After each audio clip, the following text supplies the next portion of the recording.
नमस्ते। गंभीर पॉडकास्ट या वीडियो निबंध के लिए बेहतरीन आधार है। आपकी स्क्रिप्ट को और अधिक प्रभावशाली, स्पष्ट और दर्शकों के लिए समझने में आसान बनाने के लिए मैंने इसे उचित हेडिंग्स, बुलेट पॉइंट्स और विजुअल क्यूज के साथ व्यवस्थित किया है। UGC promotion of equity regulations 2026, समानता या नया विवाद। 1. प्रस्तावना। उच्च शिक्षा में मची हलचल। नमस्कार दोस्तों, आज हम एक ऐसे विषय पर चर्चा करने जा रहे हैं जिसने भारत के शैक्षणिक गलियारों से लेकर सुप्रीम कोर्ट की चौखट तक हलचल मचा दी है। यह विषय है विश्वविद्यालय अनुदान आयोग यूजीसी द्वारा जारी नए नियम promotion of equity in higher education institutions regulations 2026। जहां एक ओर सरकार इसे सामाजिक न्याय की दिशा में एक ऐतिहासिक कदम बता रही है, वहीं दूसरी ओर छात्र संगठन, शिक्षक और सवर्ण समाज इसे संविधान विरोधी और सवर्णों के खिलाफ साजिश करार दे रहे हैं। दिल्ली की सड़कों से लेकर यूपी बिहार के गांवों तक विरोध की आग फैल चुकी है। 2. पृष्ठभूमि। क्यों पड़ी इन नियमों की जरूरत? यूजीसी स्थापित 1956 का मुख्य कार्य शिक्षा की गुणवत्ता सुनिश्चित करना है, लेकिन पिछले एक दशक में रोहित वेमुला और पायल ताड़वी जैसी घटनाओं ने यह साबित किया कि परिसरों में जातिगत भेदभाव की जड़ें गहरी हैं। सुप्रीम कोर्ट का हस्तक्षेप। रोहित और पायल की माताओं द्वारा दायर याचिका पर सुप्रीम कोर्ट ने यूजीसी से पूछा था कि क्या उनके पास भेदभाव रोकने का कोई ठोस तंत्र है। अधिसूचना। इसी के जवाब में 13 जनवरी 2026 को ये नए नियम अधिसूचित किए गए जो सभी केंद्रीय, राज्य और निजी विश्वविद्यालयों पर लागू होंगे। 3. नियमों की मुख्य विशेषताएं। क्या बदलेगा कैंपस में? इन नियमों के तहत 2 मुख्य स्तंभ खड़े किए गए हैं। Q. समान अवसर केंद्र, इक्वल अपॉर्चुनिटी सेंटर -EOC। हर संस्थान में एक EOC बनाना अनिवार्य होगा।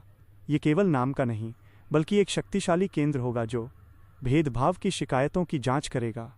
SC, ST, OBC, महिलाओं और दिव्यांगों के लिए छात्रवृत्ति और आरक्षण की निगरानी करेगा। जरूरत पड़ने पर छात्रों को लीगल सर्विस अथॉरिटी के माध्यम से कानूनी मदद दिलाएगा। ख. समानता समितियां और इक्विटी स्क्वाड।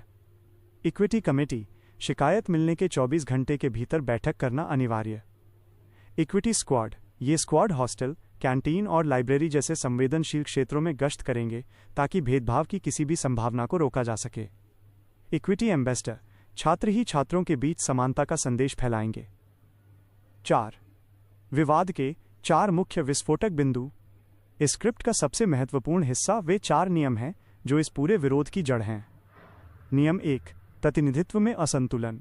नियमों के अनुसार कमेटियों और स्क्वाड्स में SC, ST, OBC और अल्पसंख्यकों का प्रतिनिधित्व अनिवार्य है, लेकिन सामान्य वर्ग, जनरल कैटेगरी के लिए कोई स्पष्ट स्थान नहीं है।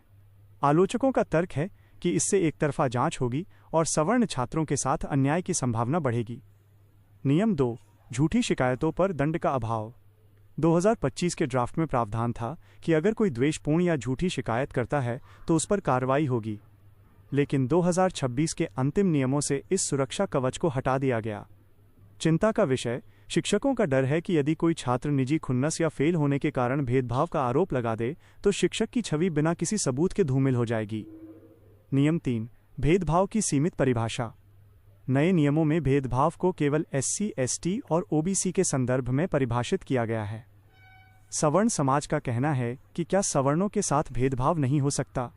वे इसे अनुच्छेद 14 और 15 का उल्लंघन मान रहे हैं, जो सभी नागरिकों को कानून के समक्ष समानता की गारंटी देते हैं।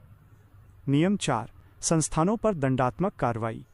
यदि कोई संस्थान इन नियमों को लागू करने में विफल रहता है तो यूजीसी उसकी फंडिंग रोक सकता है या मान्यता रद्द कर सकता है।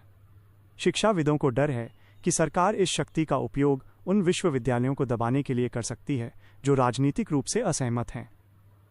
5. वर्तमान स्थिति, प्रदर्शन और न्यायपालिका। विरोध प्रदर्शनों का आलम यह है कि बरेली के सिटी मजिस्ट्रेट अलंकार अग्निहोत्री ने इन नियमों के विरोध में इस्तीफा तक दे दिया। मामला अब सुप्रीम कोर्ट में है। पक्ष। मुख्य तर्क। सरकार, यूजीसी। भेदभाव मुक्त कैंपस के लिए कड़े कानूनों की आवश्यकता। प्रदर्शनकारी। सवर्णों के प्रति भेदभाव और पुलिस स्टेट जैसा माहौल। Supreme court. यूजीसी से जवाब तलब, संतुलन बनाने की दिशा में सुनवाई जारी। 6. निष्कर्ष, समाधान की राह। समानता किसी भी लोकतंत्र की नींव है, लेकिन वो समावेशी होनी चाहिए।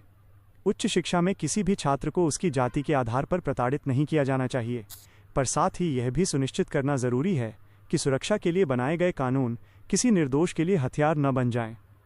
उम्मीद है कि सरकार और यूजीसी इन नियमों में आवश्यक संशोधन करेंगे ताकि सबका साथ और सबका विकास शिक्षा के क्षेत्र में भी चरितार्थ हो सके। समाप्ति नोट। दोस्तों, आपको क्या लगता है, क्या ये नियम वास्तव में समानता लाएंगे या समाज में दरार पैदा करेंगे? कमेंट में अपनी राय ज़रूर बताएं। इस तरह की और भी विस्तृत जानकारी के लिए हमारे चैनल आरू जान को सब्सक्राइब ज़रूर करें। जय हिंद।